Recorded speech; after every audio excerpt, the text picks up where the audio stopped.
Irish Fairy Tales. Chapter 45. At the end of a fortnight, Finn and Gall and the chief men of the Fianna attended at Tara.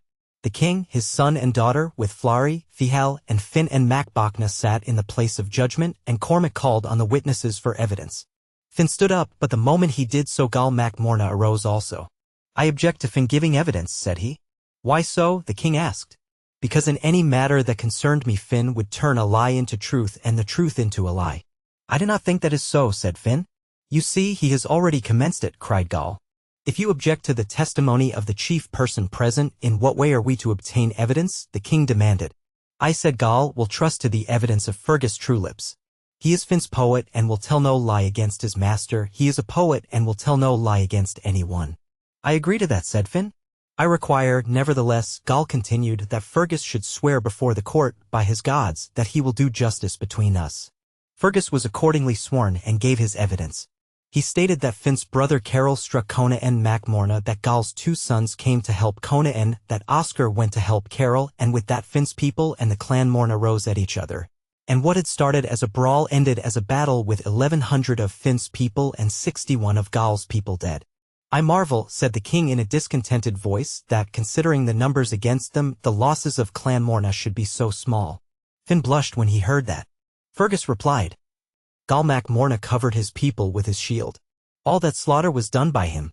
The press was too great," Finn grumbled. "I could not get at him in time or—" "Or what?" said Gall with a great laugh. Finn shook his head sternly and said no more. "What is your judgment?" Cormac demanded of his fellow judges. Flari pronounced first. "I give damages to clan Morna." "Why?" said Cormac. "Because they were attacked first." Cormac looked at him stubbornly. "I do not agree with your judgment," he said. "What is there faulty in it?" Flari asked. "You have not considered," the king replied, "that a soldier owes obedience to his captain, and that, given the time and the place, Finn was the captain and Gall was only a simple soldier." Flari considered the king's suggestion.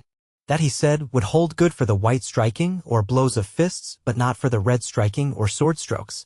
"What is your judgment?" the king asked Fihal. Fihal then pronounced. "I hold that clan Morna were attacked first and that they are to be free from payment of damages."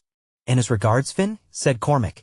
"I hold that on account of his great losses Finn is to be exempt from payment of damages and that his losses are to be considered as damages."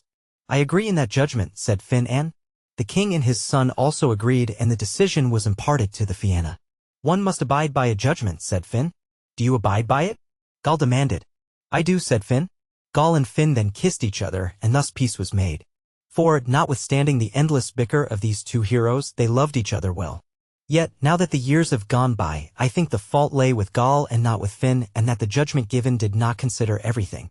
For at that table Gall should not have given greater gifts than his master and host did, and it was not right of Gall to take by force the position of greatest gift-giver of the Fianna, for there was never in the world one greater at giving gifts, or giving battle, or making poems than Finn was. That side of the affair was not brought before the court.